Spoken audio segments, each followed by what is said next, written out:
They are not even aware about the banks and their functions. In spite if they are aware, they do not have access to get services from banks digitally. So these individuals who may be unable to use financial services, such as rural residents, the poor, the elderly, they are the ones who are slowing down the progress of digital financial services, and they are the ones who are not allowing us to meet the track of sustainable development in the year 2030. So the goal is being missed by this particular gap. So this gap is to be filled by upliftment of digital financial services. So moving forward, what do you mean by financial inclusion? It means that individuals have access to usable and affordable financial products and services.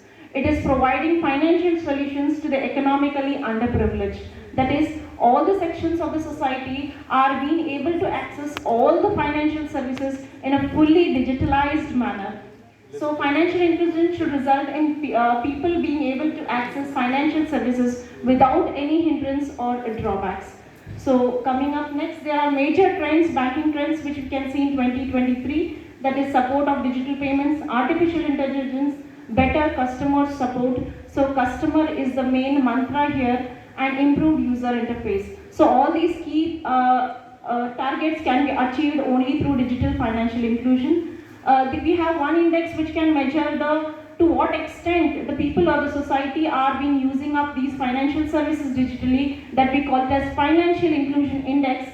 It is reflecting to what extent their society is being able to adopt internet and mobile banking, that is being compared to the traditional banks.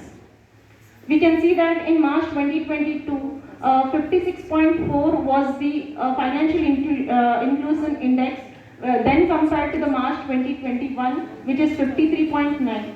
So we can say that there are various schemes which have initiated the financial inclusion and which have enabled the drastic lift from 2017, that is 43.4 index, to directly 56.4.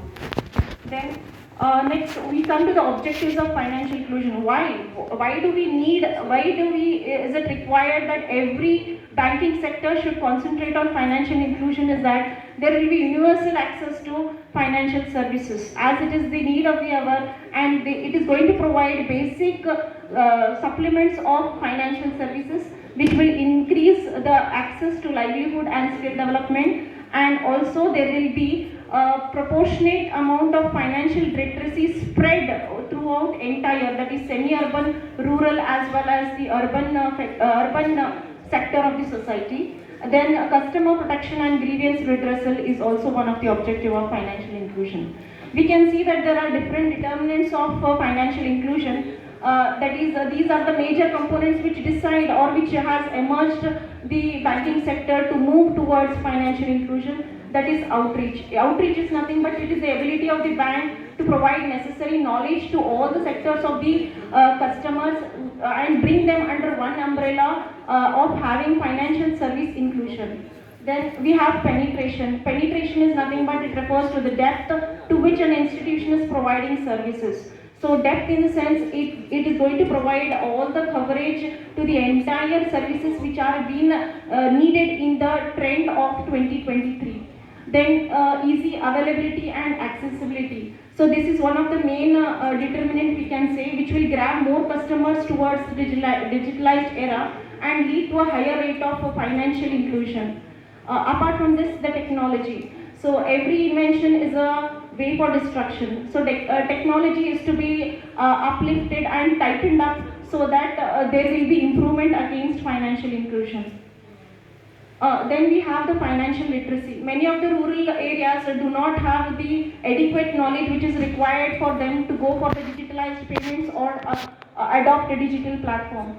So financial literacy is also one of the determinants we can say. Then the perceived benefit. It is referring to the individuals feel when they can access financial services as and when required. So any part of the sector or any part of the society will accept the services only when they are able to remove the mindset from traditional banking. And the next is the trust. So with the gain of the trust, customer acquisition is more and more easy. So nowadays the cyber crimes are been happening. easily our mobile phones are being traced out. So as the sir told us that we should advocate, we should not advocate to unwanted calls, or we should provide financial literacy so that awareness must be created. So next is the income adequacy. Automatically, if there is digitalized and easy and early accessibility, even the low income people will come up for the savings of more and more income. So my next will be the recommendations which I would like to give for digital financial inclusion, is that application of digital literacy skills to take advantage of digital financial services. So more the digital knowledge you provide, more is the customer base you would be able to attract. Then there will be new techniques must be designed to carry smooth access to critical financial services.